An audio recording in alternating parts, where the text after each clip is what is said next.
Bem-vindo aqui!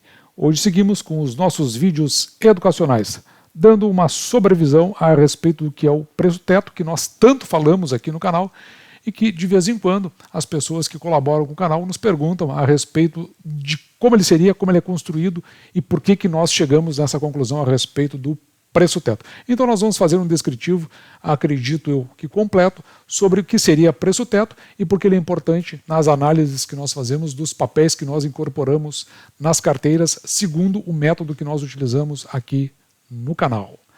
Mas antes de irmos adiante, eu peço para você que é novo no canal, ou que já circulou pelo canal, que considere a sua inscrição no final do vídeo. Se entender pelo sim, dê o seu like, é muito importante para nós, o contrário é importante para revisarmos o conteúdo que aqui é publicado. Dê o seu comentário, a sua pergunta, que para exemplo do que acontece nesse vídeo a gente possa fazer a resposta mais ajustada, e aperte o sino para receber novos vídeos assim que eu estiver postado no canal.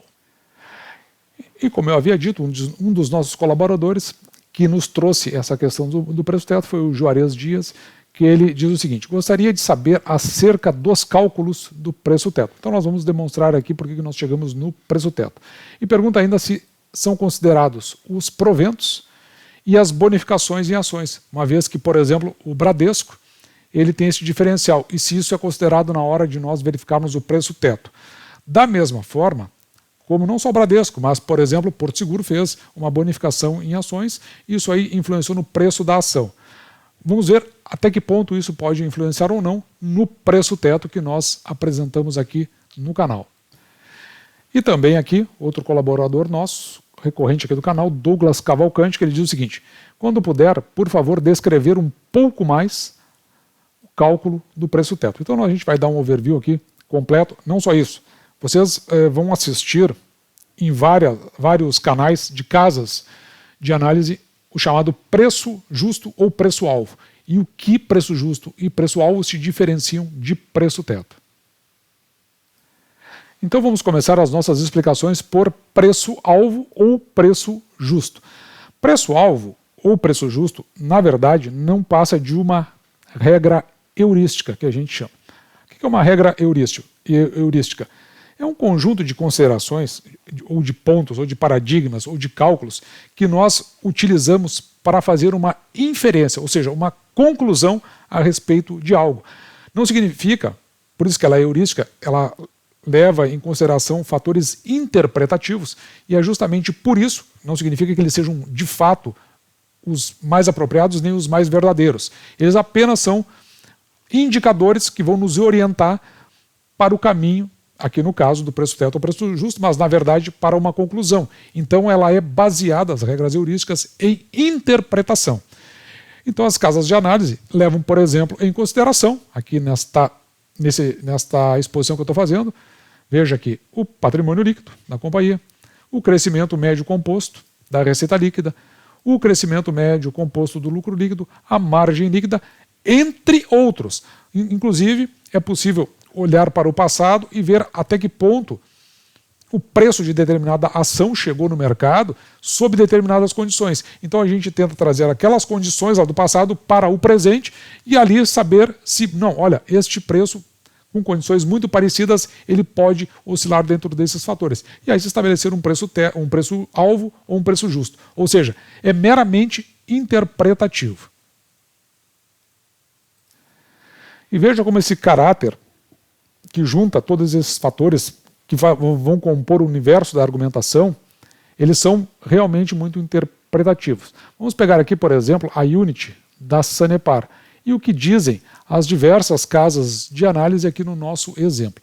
Observe aqui que o Safra estabelece como preço-alvo ou preço justo R$ 25,80. A XP, R$ 26,00, 20 centavos acima. Já o Clube do Acionista, R$ 32,00 e a Planner, R$ 37,00. Então, aonde você vai se situar dentro desses preços aí? Talvez você possa pegar o mínimo, pegar o máximo e estabelecer um parâmetro aí. Se aproximar mais do mínimo, ele é mais conservador, e se ele se aproximar mais do máximo, ele é mais arrojado. De qualquer forma, ele tem esse caráter interpretativo. Não quer dizer nem que você está certo, nem que as casas estão certas, e nem significa que o preço vai andar nessa direção. Mas serve apenas como um balizador de referência. Evidentemente que quem cria os cálculos e que dá essa interpretação, ele vai lutar por aquilo que ele criou e vai continuar firmando a sua interpretação sobre essa construção. Isso aí faz parte do contexto da criação de estratégias de análise.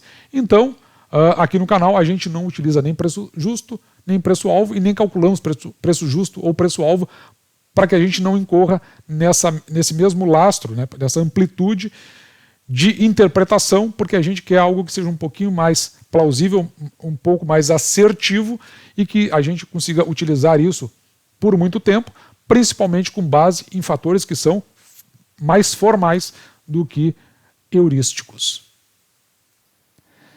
E agora vamos discutir preço-teto à luz da literatura. E aqui é importante fazer um destaque que preço-teto não existe na literatura. Preço-teto foi um nome que de alguma maneira ele foi sendo popularizado no mercado, mas não existe na literatura algo que faça referência a preço-teto. E a primeira vez que a gente aparece, não o conceito de preço-teto, mas o conceito de limitante para recebimento de proventos é na obra de Benjamin Graham, o Investidor Inteligente, que a gente com muita frequência cita aqui no canal.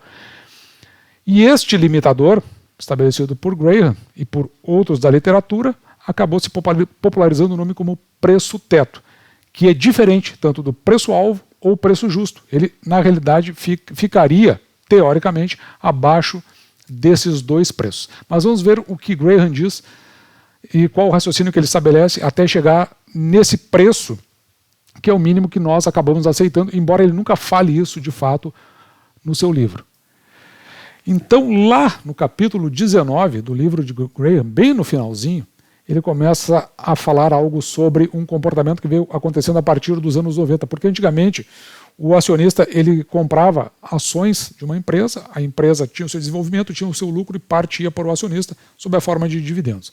Então isto gerou um mercado consistente, que na verdade é o mercado que ele avalia, principalmente que é o mercado norte-americano.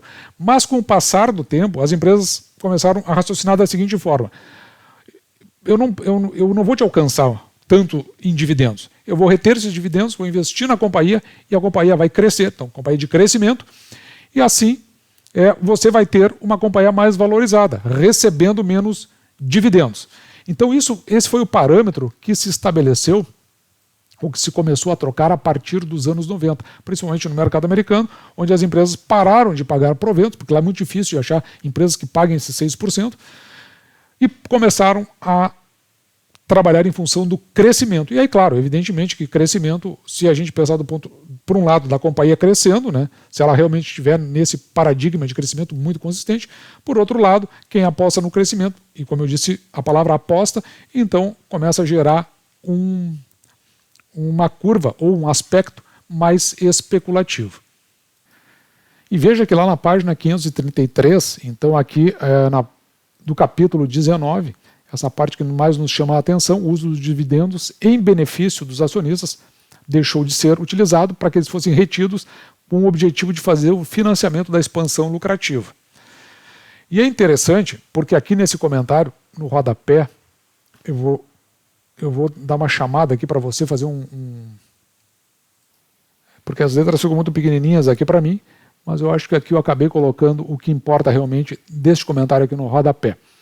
Que foi o seguinte, como eu disse, né, a partir dos anos 90 isso, se interiorizou para os investidores que quanto mais forte fosse a companhia, ou seja, quanto mais ela tinha uma propensão ao crescimento, ela então pagaria menos proventos. Isso gerou toda uma forma de comportamento que depois se estendeu aí, tanto nos anos 90, nos anos 2000, mas é importante ver que onde houve a primeira sucumbência dessa forma de pensar foi justamente com a crise das empresas de tecnologia, que aconteceu ali entre o final da década de 90 e a parte inicial dos anos 2000.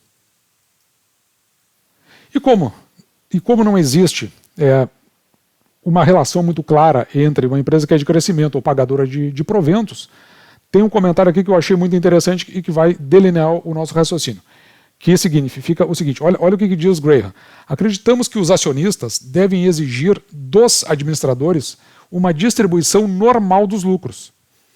cerca de, digamos, 2/3.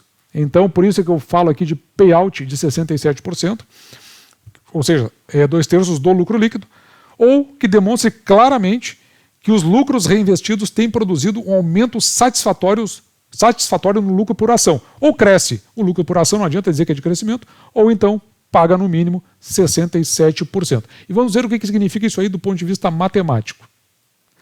Vamos supor que uma empresa tem uma ação que custe R$ 9,00 e o lucro por ação dessa empresa é de 90 centavos, certo? Como a programação ou a sugestão de Graham é de 2/3 do lucro líquido por ação, então 2/3 desses 90 seriam 60 centavos. Se você dividir esses 60 centavos por 9, então aqui você teria um dividend yield de 6,66. Então, esse é o primeiro momento em que 6% aparece na literatura.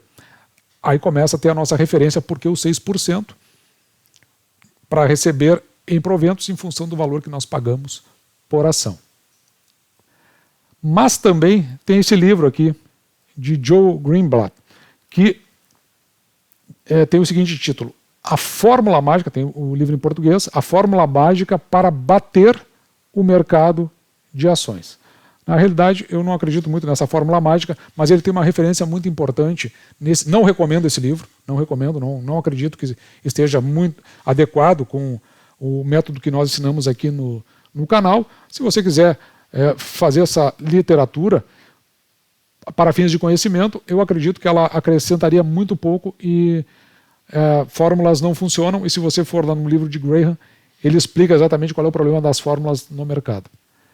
Mas, então, nesse livro, na Fórmula Mágica para Bater o Mercado, se você for lá na página 23, você vai encontrar, tem todo um descritivo nesse capítulo, né? Mas o que mais importa aqui é o seguinte, e eu vou fazer a leitura se você me permite.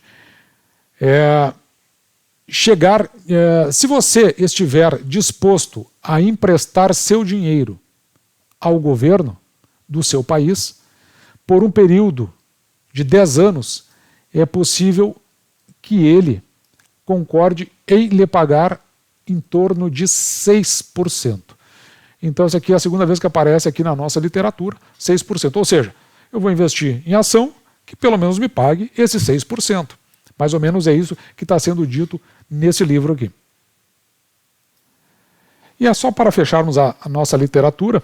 Então, o livro Faça Fortuna com Ações, de Décio Bazin, para mim, o melhor livro que eu já li, disparado. Esse eu recomendo, diferentemente do outro livro, da Fórmula Mágica, esse eu de fato recomendo. Mas eu quero ir com você aqui na página 71 do livro, que eu vou fazer essa leitura para você, se você me permite também, porque eu sei que às vezes fazer essa leitura é um pouco cansativo, mas é importante do ponto de vista instrutivo.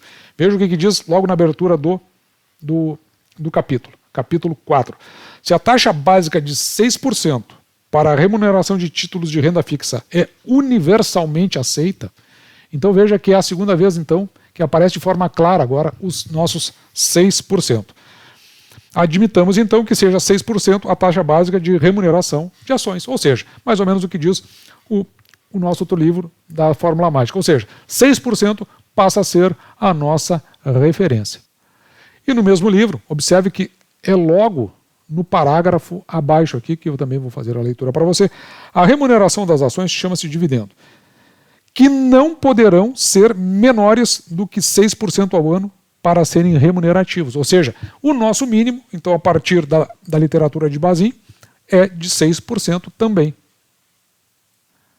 Portanto, taxa básica universalmente aceita, e os dividendos não poderão ser menores do que esses 6%. E que 6% são esses? 6% em função do preço que nós pagamos pela ação.